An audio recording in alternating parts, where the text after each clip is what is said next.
Bueno, el título de la charla era Pobreza y distribución, y el objetivo era mostrar que son dos cosas distintas, aunque normalmente vienen mezcladas. Es decir, hay muchas opiniones de aquellos que creen que van a dirigirse y les preocupa el tema de la pobreza, y en realidad lo que están haciendo es opinar sobre la distribución del ingreso. Mi intención era mostrar que son dos cosas diferentes, que efectivamente en todos los procesos de crecimiento económico, la verdad, no solamente de crecimiento económico, de progreso de todo tipo, siempre aumentan las diferencias al comienzo y luego mejora la situación de todos los demás. Entonces lo importante era plantear que la verdad que lo que nos preocupa a nosotros, liberales, en ese tema es la disminución de la pobreza, no necesariamente la distribución del ingreso. Nosotros no queremos igualar ningún tipo de ingreso, simplemente creemos que tiene que haber una distribución, llamémosle natural, que es la que establece la gente a través de cada decisión de comprar o no comprar, o de vender o no vender un bien o un servicio. Eso determina una cierta distribución de ingresos, que es el resultado de nuestras propias decisiones. Interferir sobre eso lo único que genera es problemas, como los muestra el Estado benefactor. Y entonces la idea de la conferencia era, bueno, desarrollar esto y al mismo tiempo plantear cuáles son las soluciones o qué proponen los liberales para resolver el tema de la pobreza. En fin, ellos lo que pasa es que le dan prioridad, piensan que es injusto que haya una distribución desigual de la riqueza. Yo creo que si vamos a hablar en términos de justicia, bueno, creo que en realidad la justicia de una determinada distribución no se relaciona con el resultado. Es decir, que uno tenga 1 y el resto tenga 9, o que uno tenga 5 y los otros tengan 5. De lo que se trata no es del resultado, sino del proceso. Desde mi punto de vista, si el proceso por el cual se generó una distribución es justo, el resultado es justo, aunque sea desigual. Y yo ponía ahí el caso de un jugador de fútbol, en este caso ponía el caso de Messi, diciendo que, bueno, supongamos que viviéramos en un país, en una sociedad donde todos tenemos el mismo ingreso, y de pronto aparece un jugador de este tipo, y todos queremos votar por él, ir a verlo, y él va a ser más rico que los demás, pero porque le dimos el dinero nosotros, no porque ha habido alguna injusticia de por medio. Nosotros votamos para que él tenga esos recursos de más. Y por lo tanto, si el proceso no fue injusto, el resultado, que va a ser una distribución distinta, no puedo decir que sea injusto. Ese es el argumento básico, ¿no? Básicamente, el principal programa social, si quieres, que propone el liberalismo es aquel que ya ha sacado a cientos y diría miles de millones de personas de la pobreza, que es la iniciativa emprendedora y la generación de empleos que ello lleva. Ese proceso de generación de ideas, de propuestas, de inversión y crecimiento económico ha llevado a que a principios del siglo XIX el 80% de la población del mundo fuera pobre, y hoy es menos del 15%. Nunca nadie ha logrado, ningún otro sistema ha logrado un resultado similar a eso en el transcurso de la historia. Desde que tenemos conocimiento y desde que se han tratado de elaborar algún tipo de datos, el ingreso de la población era muy bajo y no crecía. Hasta que se produce la revolución del derecho, digamos, y luego del capitalismo, y del rule of law, para decirlo así, y eso desata el crecimiento económico y el crecimiento de los ingresos, que pasan en 200 años de $250 por persona a 7.000 por persona. Ya te digo, nunca antes había ocurrido algo así, y sigue ocurriendo, porque algunos autores, como Piketty, por ejemplo, creen que la pobreza fue eliminada en Occidente por el Estado benefactor. Y la verdad que eso es falso, porque para redistribuir, primero tenés que tener que redistribuir, primero se tiene que haber generado riqueza. Eso por un lado. Y por otro lado, si ves dónde está cayendo la pobreza ahora, es en aquellos países que han liberado más sus economías y crecen más. Estamos hablando de China, de India, los países de Asia. Ahí es donde está cayendo drásticamente la población, no porque tengan un estado benefactor, porque no lo tienen, sino porque han desatado la inversión y el crecimiento económico.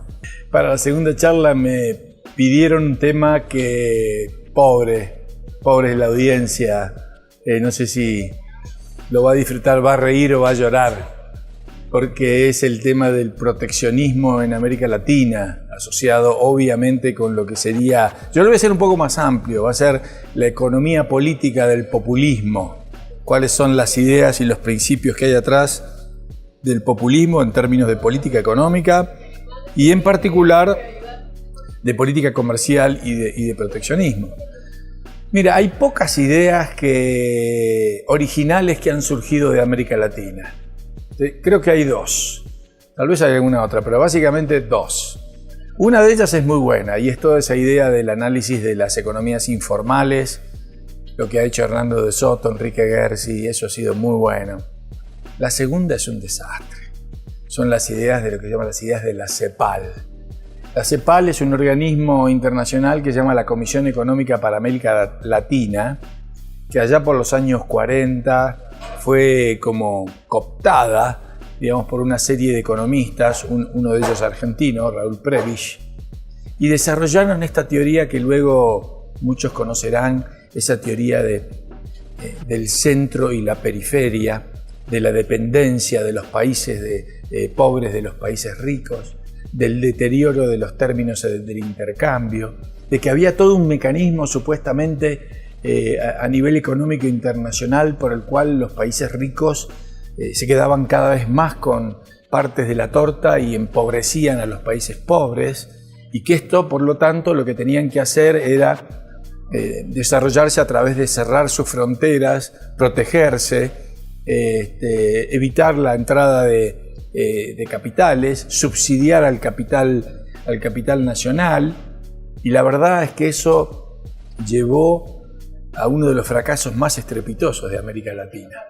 Todo eso colapsó, este sistema de ideas colapsó básicamente en los procesos de hiperinflación de los años 80 y determinó que en buena medida esas ideas en muchos países fueran dejadas de lado.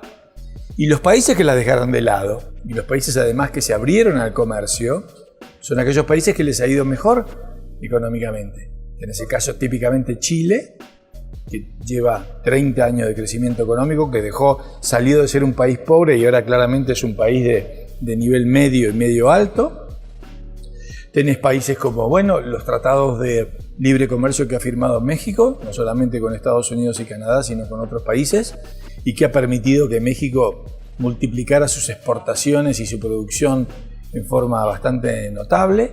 Y tenés otros países que vienen avanzando en ese camino, como ha sido Panamá, Perú, países que han también abierto sus economías y que han dejado de lado este discurso proteccionista y cerrado de la CEPAL, ¿no?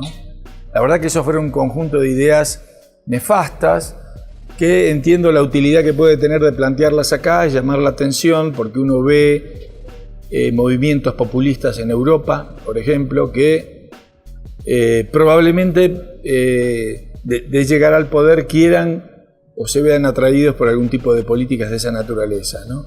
El populismo mezcla nacionalismo, proteccionismo, todas esas ideas, y hace una combinación nefasta, la verdad, ¿no? En realidad es una presentación de, mira, esto que ahora lo he contado así, tiene incluso un tipo de, digamos, de análisis teórico detrás. Fue bastante sofisticada la idea, no era algo tan simple. A esa elaboración teórica se la llama en economía estructuralismo. El estructuralismo es aquel que plantea que los problemas económicos de los países pobres se deben a su estructura económica, digamos, a depender, por ejemplo, de la producción de materias primas y no de productos industriales. Entonces, que lo que hay que hacer es modificar la estructura económica de esos países a través de la intervención estatal. Incluso en su momento llegaban a copiar a los países de la órbita soviética porque hacían planes de desarrollo. No era el mismo nivel de intervención, pero había planes de desarrollo o planes quinquenales, buscaban copiar esas ideas, y la verdad que nada de eso tuvo ningún éxito. Entonces lo que voy a hacer es contar, digamos, relatar, digamos, cómo fue esto, cuáles eran los contenidos principales de estas teorías, cuáles fueron las políticas que se derivaron de estas teorías, que era lo que proponían y lo que llegaron a implementar, y luego, bueno, cuál fue el resultado que se obtuvo, ¿no? Bueno, en realidad te diría que es una mezcla de demagogia y de intereses particulares, ¿no? Ciertos industriales locales que no quieren la competencia de los productos extranjeros, entonces encuentran en esto unas ideas que les convienen.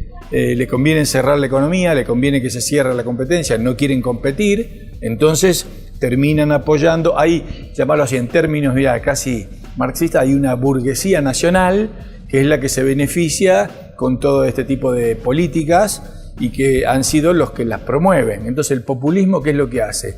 Mezcla el líder carismático con las masas obreras o campesinas y la burguesía nacional en un cóctel de proteccionismo y nacionalismo. Eso es lo que ha sido el populismo esencialmente en América Latina, en términos de política económica, ¿no?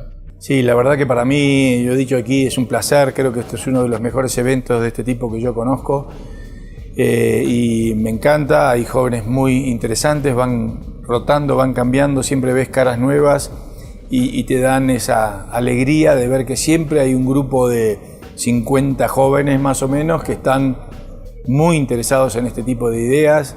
Entonces la verdad que es una noticia muy refrescante venir aquí y encontrarlos y en cierta forma ver su interés y la avidez que tienen por conocer estas ideas, ¿no? Realmente te da un impulso para seguir en la tarea que uno realiza todos los días. Ahora volvés con más ganas, digamos, ¿no? Porque ahora volvés sabiendo que no es un esfuerzo que da sus resultados.